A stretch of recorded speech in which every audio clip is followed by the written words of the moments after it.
Hello students, today we are going to learn part 2 direct proportion and inverse proportion. Last period we studied about practice set number 37 and practice set number 38, that is direct proportion and inverse proportion. Today we are going to learn about partnership. Partnership means भागीदारी. याच्यामध्ये बघा,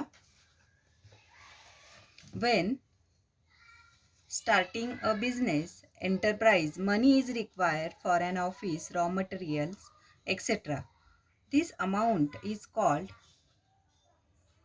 the capital. Often two or more people put in money for the capital. In other words, these people start a business by investing in the partnership. In a business partnership, all partners have a joint account in a bank. The profit made or the loss incurred is shared by the partners in the proportion to the money each one has invested. मग याच्यामध्ये आपल्याला जो third topic याच्यामध्ये आपण बघतोय partnership म्हणजे भागीदारी. मग एखादा व्यवसाय जेव्हा चालू केला जातो तेव्हा काय करतात की 2-3 लोक एकत्र येतात आणि काही भांडवलाची गुंतवणूक करतात. ते कॅपिटल म्हणजे भांडवल, ती भांडवलाचं गुंतवणूक करतात आणि मग एखादा व्यवसाय सुरू करतात. मग एखादा व्यवसाय सुरू केल्यानंतर काय होतं, तर व्यवसाय सुरू केल्यानंतर काही वेळेला प्रॉफिट होतो म्हणजे नफा होतो, तर काही वेळेला लॉस म्हणजे तोटा होतो. मग हे जर आपल्याला फाइंड आउट करायचं असेल तर कसं आपण करणार, यासाठी काही एक्झाम्पल्स आपण बघणार आहोत. तर इथे जे टेक्स्टबुकमध्ये तुमच्या एक्झाम्पल दिलेले बघा. Jhelum and Atharva invested 2,100 rupees and 2,800 rupees respectively and started a business. They made a profit of 3,500 rupees. How should it be shared? म्हणजे आता या एक्झाम्पलमध्ये तुम्ही लक्षात घ्या की झेलम आणि अथर्व याने अनुक्रमे 2,100 आणि 2,800 रुपये गुंतवले होते आणि त्यांना एकूण त्याचा जो नफा झालेला आहे तो 3,500 रुपये. तर मग तो कशा प्रकारे त्यांना वाटप करायचा, अशा प्रकारचं हे एक्झाम्पल आहे. Let's find out the proportion of investment. आता त्यांचं जे इन्व्हेस्टमेंटचं प्रपोर्शन आहे ते आपल्याला पहिलं काय केलं पाहिजे, फाइंड आउट केलं पाहिजे. 2,100 as to 2,800 equal to 2,100 upon 2,800. हे 0 कॅन्सल होतील. याला जर आपण डिव्हाइड केलं तर तुम्हाला रेशो मिळणार आहे 3/4, that is 3:4. proportion of investment. The profit must also be shared in the same proportion.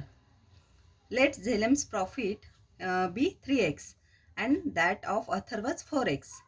हे आपण कसं घेतलं, तर इथं झेलम आणि अथर्वचं प्रपोर्शन आले 3:4. म्हणजे झेलमचा प्रॉफिट आहे 3, म्हणजे 3x आपण तो कन्सिडर करूया आणि अथर्वचा प्रॉफिट आहे 4, म्हणजे तो आपण 4x कन्सिडर करूया.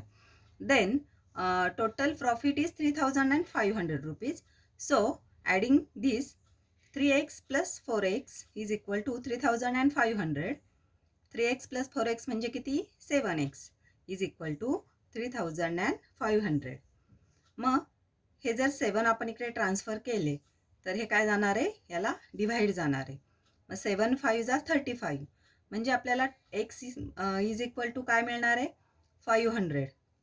म्हणजे झेलमचा जो काही प्रॉफिट असणार आहे तर तो किती आहे बघा, 3x. म्हणजेच 3 × 500. एक्सची व्हॅल्यू काय आहे इथे, तर 500. मग 3 × 500 that is equal to 1,500 rupees. आणि अथर्वचं जे आहे प्रॉफिट तर तो काय आहे, 4x, म्हणजेच 4 × 500. मग जर हे मल्टिप्लाय तुम्ही केलं तर किती येणार आहे, 2,000 rupees. Okay. Now let's see the practice set number 39. यातला आपण फर्स्ट वन, सेकंड वन आणि फोर्थ वन असे एक्झाम्पल्स बघणार आहोत.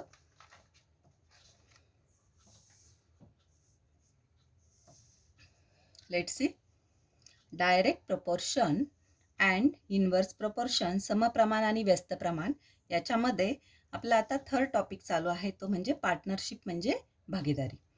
Page number 68, practice set number 39, example number 1 आहे बघा. मी इथे आय ऑलरेडी रिटन हिअर, हे मी लिहिलेलं आहे, मी रीड करते बघा. Suresh and Ramesh together invested 1,44,000 rupees in the ratio 4:5 and bought a plot of land. After some years, they sold it at a profit of 20%. What is the profit each of them got? इथे काय झालेलं आहे तर लक्षात घ्या. सुरेश आणि रमेश यांनी एक प्लॉट जो 1,44,000 रुपये याच्यामध्ये कुठल्या रेशोमध्ये गुंतवली इन्व्हेस्टमेंट? 4:5 या प्रमाणामध्ये त्यांनी गुंतवणूक करून भूखंड खरेदी केला आणि काही वर्षांनी तो विकला आणि त्याचा त्यांना काय झाला, नफा 20% मिळाला. तर प्रत्येकाला किती नफा मिळाला असं त्याचा अर्थ आहे. तर बघूयात. प्रपोर्शन ऑफ इन्व्हेस्टमेंट आपल्याला गिवन काय आहे, 4:5. So I wrote here 4:5. So the profit must also be shared in the same proportion. आता प्रॉफिट सुद्धा त्यांना त्याच प्रमाणात असणार आहे बघा. मग आता इथे काय बघा, 4x प्लस 5x हा टोटल जो रेशो आहे. तर पहिला सुरेशचा प्रॉफिट असणार आहे 4x आणि रमेशचा 5x. यांची टोटल जी अमाऊंट आहे त्यांनी इन्व्हेस्ट केलेली ती आहे 1,44,000. ही टोटल अमाऊंट आपण इथे लिहितोय 1,44,000. So adding this 4x plus 5x, 9x is equal to 1,44,000.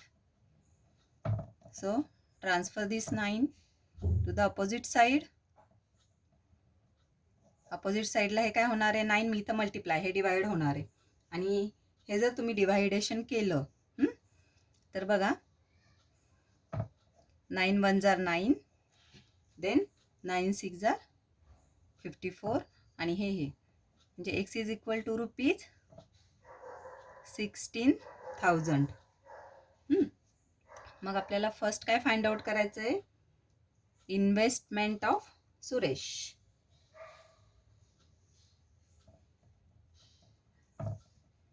Investment of first आहे Suresh is equal to 4x. Ratio 4:5 आहे म्हणजे इन्व्हेस्टमेंट ही 4x सुरेशची इन्व्हेस्टमेंट आहे 4x. मग एक्सची व्हॅल्यू आपण काढलेली आहे, काय आहे 16,000. 4 × 16,000 इज इक्वल टू 16 × 4 16 64 म्हणजे 64 आणि हे 30 म्हणजे 64,000. ही कुणाची इन्व्हेस्टमेंट झाली आहे, सुरेशची. मग आता इथे लगेच आपण प्रॉफिट काढूया. प्रॉफिट ऑफ सुरेश तो किती दिलाय, 20%. आता इथे दिलाय 20%. 20%चा अर्थ होतो 20/100. लक्षात घ्या. मग आता जर आपण हे 64 इन्व्हेस्टमेंट आपल्याला माहिती आहे 64,000 इंटू आपल्याला काय करावं लागणार आहे तर 20/100, कारण प्रॉफिट आहे 20% म्हणजेच 24/100. मग इथे डिवाइड करा, हे 2 आपण कॅन्सल करूयात. नंतर इथे राहत आहेत 640 × 20. हे जर तुम्ही मल्टिप्लाय केलं तर तुम्हाला काय उत्तर मिळतंय 12,000 रुपीज 12,800 असा त्याचा गुणाकार तुम्हाला भेटेल. आता फर्स्ट इन्व्हेस्टमेंट ऑफ सुरेश आपण काढली, प्रॉफिट ऑफ सुरेश आपण काढलेला आहे. नेक्स्ट आपण काढतोय investment of Ramesh. Investment of Ramesh is equal to 5x. मग 5 × एक्सची व्हॅल्यू किती फाइंड आउट केलेली आहे आपण इथे, ही आहे रुपीज. आता इथे आपण हे करूया, प्रॉफिट ऑफ सुरेश हायलाइट करूया बॉक्समध्ये म्हणजे लक्षात येतं आपल्या लगेच. Profit of Suresh find out झाला. आता इन्व्हेस्टमेंट ऑफ रमेश 5x आहे. मग 5 × एक्सची व्हॅल्यू काय आहे 16,000. ओके.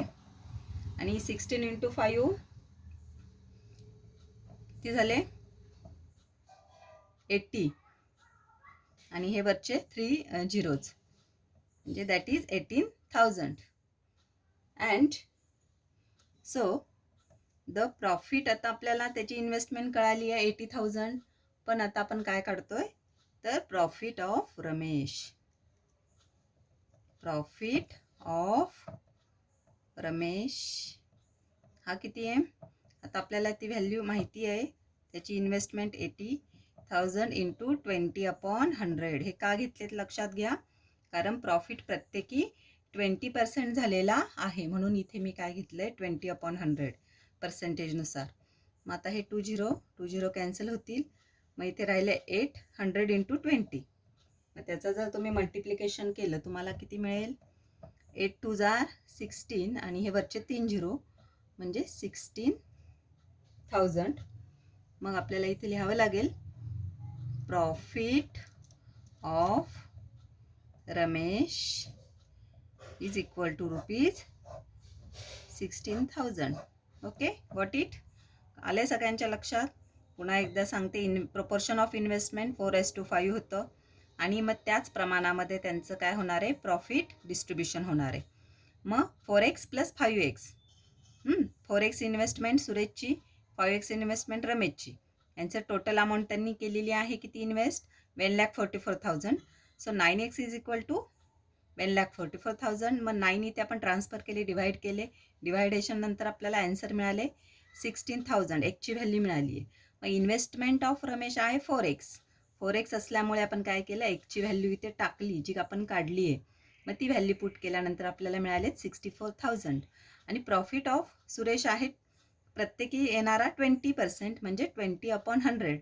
मग हे जर तुम्ही कॅल्क्युलेशन केलं तर तुम्हाला मिळतंय profit of Suresh 12,800 rupees. And investment of Ramesh second काय फाइंड आउट केले आपण investment of Ramesh 5x 5 into 16,000. मग हे जर आपण मल्टिप्लाय केलं तर रुपीज किती येतात रमेशचे इन्व्हेस्टमेंट 80,000. आणि मग आपण रमेशचा काय केलं प्रॉफिट काढला 80,000 इंटू 20/100. हे कॅल्क्युलेशन केल्यानंतर आपल्याला रमेशचा जो प्रॉफिट आहे तो मिळाला आहे ₹16,000. Okay, now let's take another example. Second one example बघा मी घेतलंय. Okay, Virat and Samrat together invested 50,000 and 1,20,000 rupees to start a business. They suffered a loss of 20%. How much loss did each of them incur? आता हे जे विराट आणि सम्राट आहे यांनी 50,000 आणि 1,20,000 रुपये अनुक्रमे गुंतवलेत आणि त्यांनी व्यवसाय चालू केला आणि त्यांना त्याच्यामध्ये 20% एवढा काय झालेला आहे तोटा झालेला आहे. तर प्रत्येकाला किती तोटा झाला तर investment of Virat is equal to ₹50,000 and investment of Samrat is equal to ₹1,20,000. मग आता इथे आपल्याला बाकी काही काढायची गरज नाही आहे. तर आपण काय करणार आहोत तर डायरेक्टली आपल्याला इथे त्यांच्या जो इन्व्हेस्टमेंट केलेली जी काही रक्कम आहे ती सेपरेटली दिलेली आहे आणि त्यांचा लॉस पण 20% दिलेला आहे आणि फक्त आपल्याला विचारलं आहे की प्रत्येकाला किती लॉस झालेला आहे. म्हणून आपण फर्स्ट आपण loss of Virat find out करूया. Loss of Virat is equal to त्यांनी इन्व्हेस्ट केलेली रक्कम काय आहे तर 50,000 आहे. मग त्या रकमेवर त्याला लॉस होणार आहे त्याचा. सो इंटू लॉस झालेला आहे 20% म्हणून 50,000 इंटू 20/100 हे कॅल्क्युलेशन करायचं आहे. हे 2 झिरो आणि हे 2 झिरो इथले गेले. नंतर इकडे 5 गुणिले 2 केले 5 इंटू 2 10 आणि वरचे 3 झिरो आहे तिथे.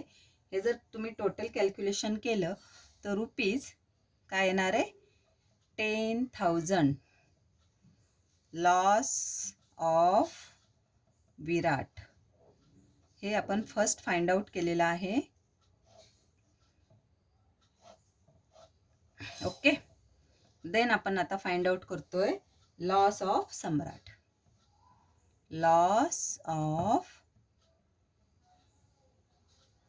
सम्राट यांनी इन्व्हेस्ट केलेली रक्कम काय आहे 11,20,000 बघा, 11,20,000 ही जी रक्कम आहे आणि मग त्या अमाऊंटवर त्याला लॉस झाला आहे 20%, दॅट इज 20/100. हे कॅल्क्युलेशन करतो आहे आपण. हे 2 झिरो गेले. मग आता इथे हे जे राहत आहेत 1,200 इंटू 20 जर तुम्ही केले तर तुम्हाला मिळणार आहे ₹24,000. मग लॉस ऑफ सम्राट किती झाले? 24,000. आलं लक्षात? हे खूप इझी आहे. Now let's take another example. Practice set 39 मधलं मी 4th एक्झाम्पल घेतलंय बघा. A and B. Listen carefully. I will read this example. A and B shared a profit of 24,500. 24,500 rupees in the proportion 3:7. Each of them gave 2% of his share of profit to the soldier welfare fund. What was the actual amount given to the fund by each of them? आता याच्यामध्ये अगोदर हे जे example आहे ते अगोदर आपण समजावून घेऊया. ए आणि बी यांनी काय केलं? मिळालेला जो काही त्यांचा नफा आहे 24,500, हां, तर तो नफा त्यांनी 3:7 3:7 या प्रमाणात वाटून घेतला आणि प्रत्येकाने मिळालेल्या नफ्यापैकी 2% एवढी रक्कम सैनिक कल्याण निधीला त्यांनी दिलेली आहे. तर प्रत्येकाने किती रक्कम त्या सैनिक कल्याण निधीला दिली? तर आपल्याला प्रपोर्शन ऑफ इन्व्हेस्टमेंट इथे दिले 3:7. The profit must also be shared in the same proportion. आता प्रॉफिट पण त्याच प्रपोर्शनमध्ये, त्याच प्रमाणामध्ये ते काय होणार आहे? डिस्ट्रीब्यूट होणार आहे. मग दॅट इज, मग त्यांची जी अमाऊंट आहे ती कुठल्या प्रपोर्शनमध्ये आहे? 3x + 7x. 3:7 म्हणजे 3x + 7x टोटल त्यांचा प्रॉफिट किती झालेला आहे? तर तो आहे 24,500. मग आता आपल्याला हे ॲडिशन करा. 3x + 7x 10x is equal to 24,500. So आता एक्सची व्हॅल्यू आपल्याला काढायची, म्हणजे हे 10 आपल्याला इकडे ट्रान्सफर करायचे आहेत. Transfer this 10 here divided by 10. जर हे 0 आणि हा 0 कॅन्सल होईल. मग X is equal to rupees काय येते बघा? 2,000. Yes, 2,450 rupees.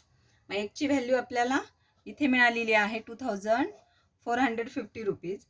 मग आता आपण first will find out the profit of A. Profit of A is equal to 3x. आता एचा प्रॉफिट काय आहे? पहिला 3 आणि मग 7, मग बीचा 7x आहे. मग एचा 3x आहे, तो आपण फाइंड आउट करूया. आपल्याला we know the value of now x here. 3 into 2,450 multiplying. मग मल्टिप्लाय केल्यानंतर तुम्हाला काय मिळेल इथे बघा? 7,350 इज इक्वल टू रुपीज.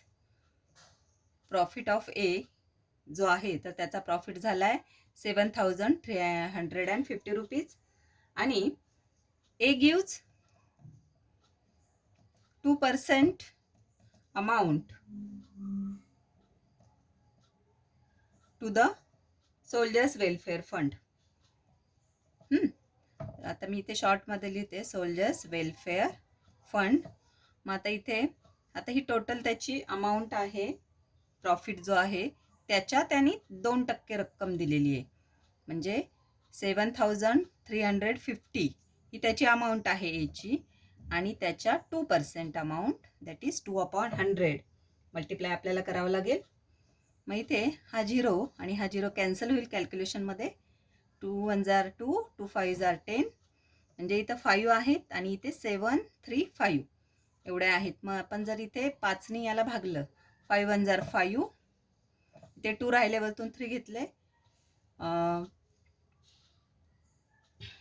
5 चोक 20 म्हणजे 5 4 जार 20 आणि 5 7 जार 35. म्हणजे आपल्याला इथे मिळणार आहे रुपीज 1 147. प्रॉफिट एने जो काही अमाऊंट दिलेली आहे वेलफेअर फंडला, तर ती काय आहे? A gives amount ₹147 to soldiers welfare fund. शॉर्टमध्ये लिहिते. हे आपल्याला मिळालं इथे फर्स्ट आन्सर. आता नेक्स्ट आपल्याला प्रॉफिट ऑफ, आता कशाचा फाइंड आउट करायचा आहे? Profit of B. Profit of B is equal to 7x. Okay, मग 7 ची व्हॅल्यू आपण फर्स्ट इथे काढलेली आहे. किती आहे? 2450. 2450 ने याला मल्टिप्लाय करा. मल्टिप्लाय केल्यानंतर तुम्हाला मिळतील 17,150. आणि आता इथे पण B gives 2% amount to soldiers welfare fund is equal to, मग आता त्याची ही रक्कम आहे त्याची 17,150. यातली त्यांनी किती पर्सेंट दिली आहे? 2%, म्हणजे 2/100. हा झिरो कॅन्सल होईल. 2 1 जार 2, 2 5 जार 10. मग या 5 ने पुन्हा इकडे भाग द्या. 5 1 जार 5, 5 3 जार 15, 5 4 जार 20 and 5 3 jar 15. That is rupees, yes, rupees 343. So B gives amount to soldiers welfare fund is equal to, yes, 343 rupees. अशा प्रकारे हे आपण एक्झाम्पल सॉल्व केलेलं आहे. आणि सगळ्यांना कळलं असेल. आता इथे आपण प्रॉफिट ऑफ ए आपण फाइंड आउट केला, त्याच्यावर 2% काढले, तर ती अमाऊंट आली 147 रुपीज. बीचा प्रॉफिट काढला, त्यानंतर मग त्यावर त्या रकमेवर आपण काय केलं, तर त्याची 2% अमाऊंट काढली, ती आली ₹343 रुपीज. अशा प्रकारे आपण या प्रॅक्टिस सेटमधले फर्स्ट, सेकंड आणि फोर्थ एक्झाम्पल पाहिलेलं आहे. उरलेलं थर्ड आणि फिफ्थ हे दोनच एक्झाम्पल तुम्हाला सोडवायचे आहे. हे सोडवून दिलेले एक्झाम्पल्स हे सुद्धा तुम्ही काय करायचे आहे, तर लगेचच आपल्या वहीमध्ये सोडवायचे आहेत. आणि राहिलेले 2 एक्झाम्पल्स आहेत प्रॅक्टिस सेट 39 मधले, तर ते सुद्धा तुम्ही आपल्या वहीमध्ये लगेचच आत्ता सोडवायचे आहेत. थँक्यू.